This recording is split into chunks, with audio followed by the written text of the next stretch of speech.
आज म तपाईहरुलाई B.Ed सेकेन्ड इयरको readings for the new horizons भन्ने मेजर इंग्लिश सब्जेक्टको चाहिँ आज म तपाईहरुलाई चाहिँ युनिट 3 अनि लेसन 7 को चाहिँ टिचर्स भन्ने लेसनको चाहिँ आज म तपाईहरुलाई केही सल्भ गरेको क्वेशनहरु म आज तपाईहरुलाई शेयर गर्ने छु। यहाँ तपाईहरु हेर्न सक्नुहुनेछ ए नम्बरमा चाहिँ In your opinion, who should be called a teacher? A teacher is a guide, source of inspiration and overall future builder of the students. Their role is to train children, teenagers and even people in their early maturity. The qualities of good teachers are said to have been tactful, eager, efficient, careful, cheerful and honest. Hence, a person who can educate the students and grow them with prosperous life is said to be good teacher. Besides this professional knowledge, the teachers need to enlarge his or her general knowledge on culture, society, humanity, psychology, methodology, politics, history, etc. Question number B मा रहेको छ What is the difference between a school college teacher and a religious teacher? Teachers teaching in school or college should possess sound knowledge in subjects concerned.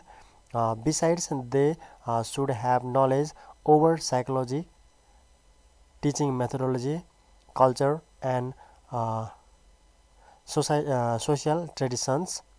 Moreover, they should be prudent, convincing, and pleading. A religious teacher who is best to call a preacher is one who leads our mind and soul towards the enlightenment of the divine power. They help to enrich our life with spiritual wealth. Question number C. Who is called a Buddhist? Discuss the major points of teachings of Buddhism. A person who believes in the principle and teachings of Buddhism and Gautam Buddha is Buddhist. We have to especially mention true realization because many who are born as Buddhist into Buddhist families do not really know the meaning of true realization. The teachings of Buddhism revolve around them. They are all produced things are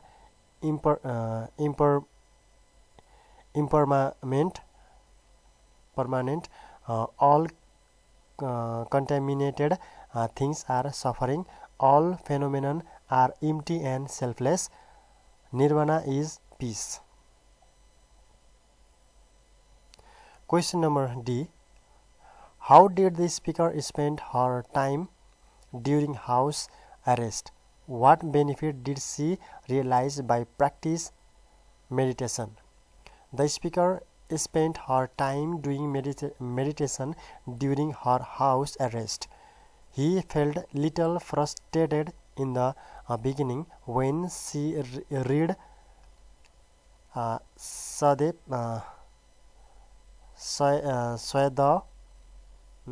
by U. Pandita. She could overcome all her difficulties of meditations and realized its benefits. She put its keys into practice, keeping the facts in best. Dukkha, suffering first, only then we can gain sukha, bliss to be successful. Question number E. Why is early liberation not possible? Why is it needed at all? Early liberation is not possible because one needs to struggle and work for the well-being of other people. After selfless devotion of many lives, a person might achieve liberation. Question number F. Explain the statement caution and healthy self-respect are important in one's life. Life is the combination of ups and downs. We come across several situations for that we should always be prepared. Being prepared and cautions all the time beforehand is the greatest virtue. A little caution can save our downfall. Similarly, there is a saying, if you want to respect from others, first learn to respect yourself. We need to discipline and self-respect ourselves, then only we can value life. At the same time, we should have confidence and trust in ourselves. These facts obviously make our life successful and honored. Question number G.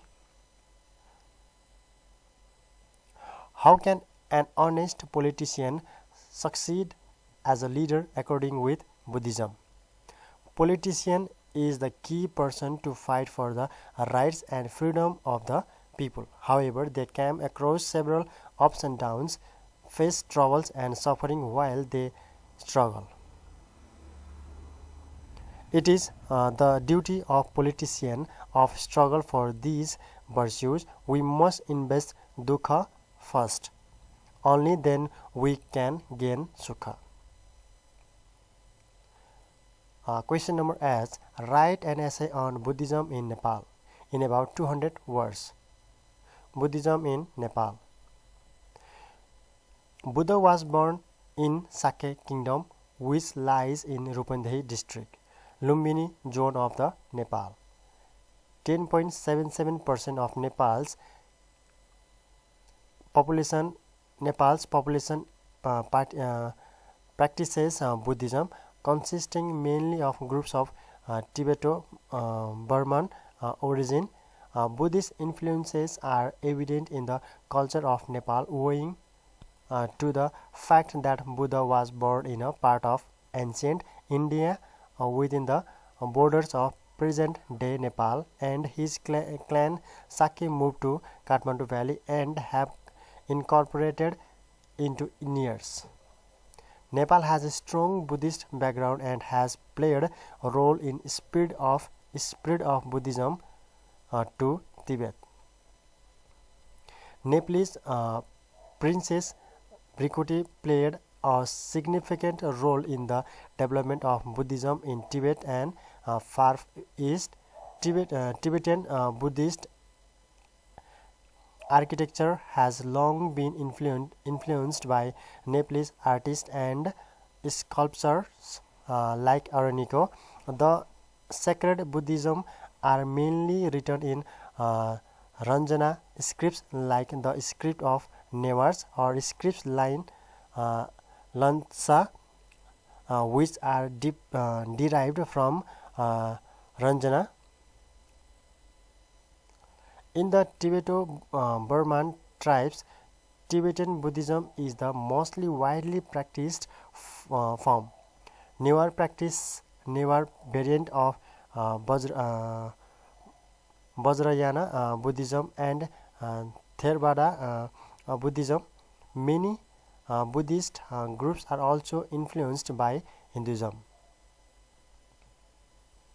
Buddhism is the dominant religion of the thinly populated northern areas, which are inhabited by Tibetan-related peoples, namely the Sherpa, Lopa, Manangi, Thakali, Lomi, Dolpa, and Nimba. They constitute a small minority of the country's population. Ethnic groups that live in central Nepal, such as Gurung, Lepcha, Tamang, Magar, Newar, Yakha, Thami, and Chepang are also flowers of Buddhism. These ethnic groups have larger populations compared to their northern neighbors. They came under the influence of Hinduism due to their close contacts with the Hindu castes. In turn, many of them eventually adopted Hinduism and have been largely integrated into the caste system. The Kirat tribes, especially the Limbu and the Rai, have also adopted Tibetan Buddhist practices from their Buddhist neighbors. The Jirel, which is considered a Kirat tribe, have also adopted Tibetan Buddhism. Beliefs and practices of Buddhism in Nepal date back to the time of its founder Prince Siddhartha Gautam, who was born in Lumbini in the southern Tarai region of the country in about 543 BC. Up to the age of 29, the young prince led a very sheltered life in royal palace of his father, completely unaware of the problems and suffering of everyday life outside of the palace walls. One day he convinced his uh, charioteer to take him outside the palace, and was shocked at the sight of the an old man, a cripple and a corpse. The realization that there was much misery and unhappiness in the world persuaded the prince to abandon his luxurious life in the royal palace in order to search for enlightenment and the real meaning of life. At the same time, Nepal also became a popular destination for tourists from Europe and North America. Their guides are followers of Tibetan Buddhism. Many people from the West became interested in Tibetan Buddhism. Numbers of new monasteries were constructed in the Kathmandu Valley.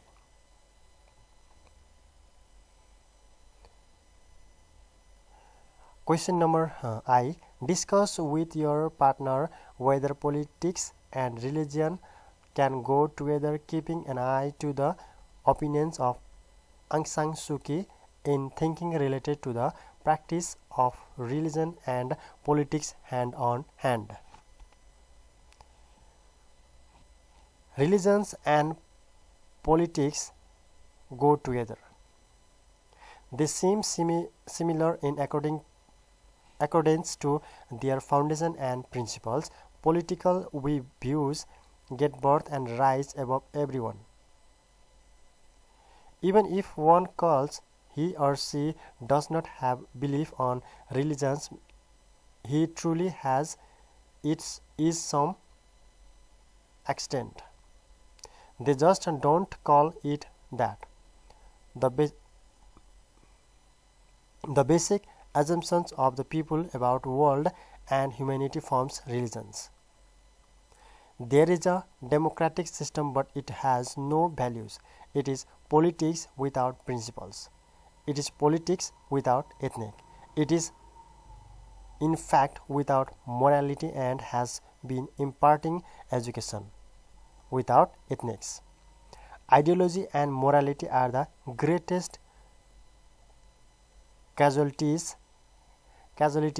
of the present day democratic system. Although parties say that they are secular, but while selecting candidates they look at their caste and religious factors. We need leaders who would strengthen the country rather than divide it. And this can be achieved only when religion is mixed with politics. Hence, religions and politics should go hand in hand. Modern culture has brought the world religion more closely than ever before. All religious practitioners live together as brothers and sisters with complete peace and tolerance. The laws also protest the freedom of speech or of the press or the right of the people peaceably to assemble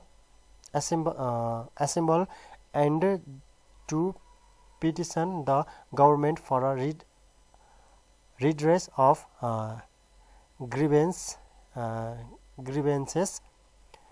Religion should have a higher status and religious people should be listened to. Parliament should continually invite religious people to give them some ideas on how to solve the problems of the country. Similarly, politicians should be encouraged to participate in religious activities. This will help end rivalry among politicians and bride lifelong understanding without which no nation can ever imagine its progress. It's true that the political positions advocated by conservative Hindus, Muslims, Christians, or any other religious flowers, such as opposition to abortion and same-sex marriage, are rooted in their religion or worldview, but it is also true that supporters of abortion and same-sex marriage derive their political views from their own worldview, which is best known as secular humanism. Question number J. What are the qualities of a good teacher? In Suki's view, a good teacher is a spiritually aware leader. He should keep the quality of beware the disciples against darkness and miseries in life. Teacher must be the emblem of all the good traits for guiding one to be better life and society. He should be qualified and apt to moralities and moralities. Question number K. What are the eightfold path instructed in Buddhism? Eightfold path instructed in Buddhism are right understanding, right thought, right speech, right action, right livelihood, right effort, right mindfulness, right concentration. Question number L. What 5 spiritual faculties were taught to the speaker? The speaker was taught about mindfulness, faith, energy, concentration, and wisdom, all of which were to pave ways to expanding horizon of mind and to guiding life right. Question number M. Trace down Suki's message in any 2 points. They are: good teachers do not merely give scholarly sermons, and they show us let those on teaching profession assimilated these traits.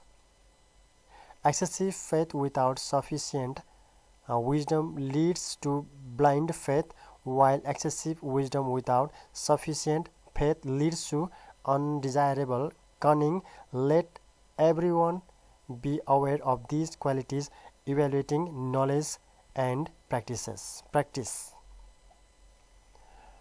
Question number N. In what condition does our faith turn into blind faith? Blind beliefs and doctrines are rather the byproducts of fallacy and ignorance. These ideological faculties are more of the concerns of access to knowledge, which demands creative, cognitive, and intuitive faculties. Knowledge even surpasses hypocrisy. Faith lacking wisdom turns into blind faith. In this in this regard. यो चाहिँ सबै रहेको छ N नम्बरसम्म चाहिँ अलि धेरै नै रहेको छ यो चाहिँ क्वेसनहरु चाहिँ यो चाहिँ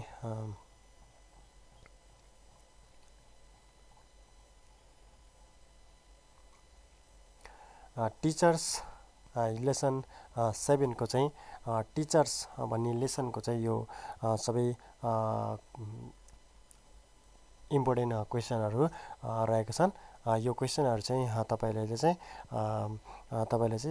याद गर्न सक्नुहुनेछ अथवा यसलाई तपाईले निरन्तर प्र्याक्टिस गर्न सक्नुहुनेछ यो चाहिँ इम्पोर्टेन्ट क्वेसनहरु रहेको छ यो चाहिँ सल्भ गरेको केही क्वेसनहरु मैले तपाईलाई शेयर गरे यो चाहिँ अन्तिम लेसन पनि रहेको छ यो युनिट 3 को चाहिँ टिचर्स भनेको चाहिँ टिचर्सको चाहिँ यो चाहिँ लेसन 7 युनिट 3 को चाहिँ हुन्छ मैले तपाईहरुलाई यो यसको मैले तपाईहरुलाई चाहिँ क्वेशन आन्सर शेयर गरे आउने समयमा म अरु बाँकी रहेको युनिटहरुको पनि म तपाईहरुलाई चाहिँ क्वेशन आन्सरहरु म तपाईलाई शेयर गर्ने छु तबसम्म मेरो भिडियोलाई तपाईले लाइक गरिदिनु होला अनि त्यसपछि मेरो भिडियोलाई तपाईले अरु तपाईहरुको साथीहरुलाई पनि शेयर गरिदिनु होला ताकि उहाँहरुले पनि केही बुझ्न पाउनु भएको होस् र अहिलेसम्म तपाईले मेरो च्यानललाई सब्स्क्राइब गर्नु भएको छैन भने प्लिज तपाईले मेरो च्यानललाई सब्स्क्राइब पनि गरिदिनु होला